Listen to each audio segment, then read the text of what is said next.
Rongo University, in collaboration with Unesco, has held a 3-day workshop dedicated to community-based participatory research and ethics. Rongo University reached out to partner on this particular project. We were more than happy to support, and we have been part of the process from the initial stages, from project development.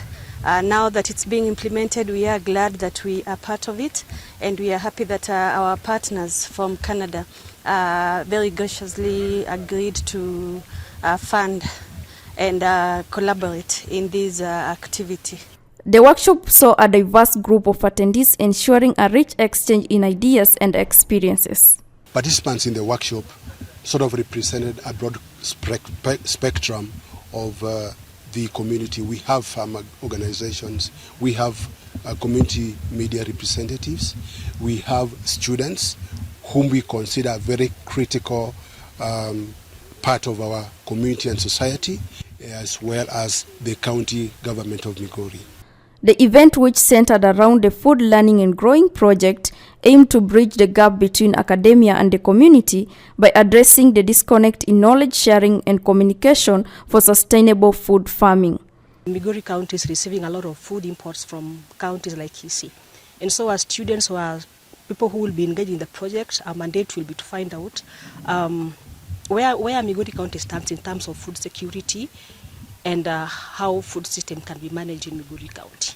Representatives from Migori County government emphasized the importance of research and sustainable farming practices and the available resources for farmers. Through the governor and through the Department of Agriculture, like for this financial year, which has just ended, we were able to procure a good amount of seed for the vulnerable farmers. We were able to procure 13.3 tons of maize seeds, which we distributed to farmers. We were also able to procure 15 tons of bean seeds. We will be distributing from next week for the short range. We have 24 tons of sunflower. It is in our zero board. We are going to distribute from next week. And we have also procured 2 tons of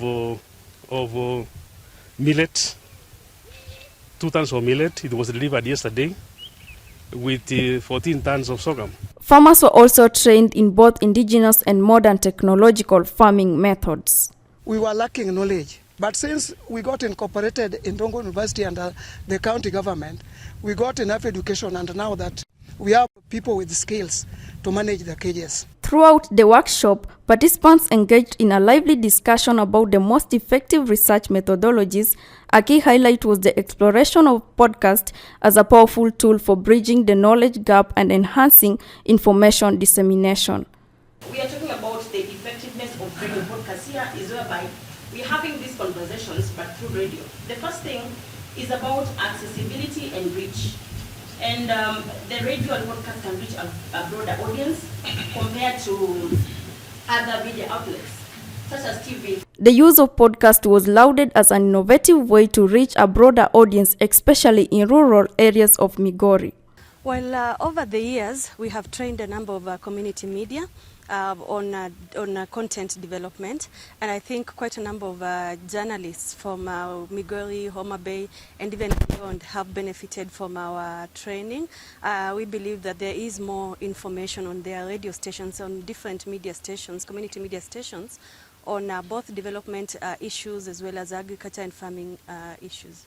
On the final day of the workshop, participants had the opportunity to visit Rongo University Media Studio, where they took part in recordings of podcasts. This not only amplified practical application of their discussion, but also provided a tangible way to implement their strategies for effective communication on food security.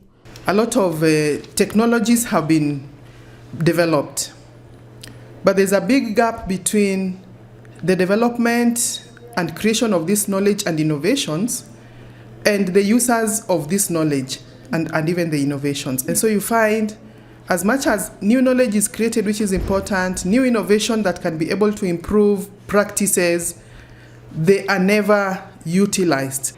Preparation of land includes, we do clearance using local pangas and slashers. Mm-hmm.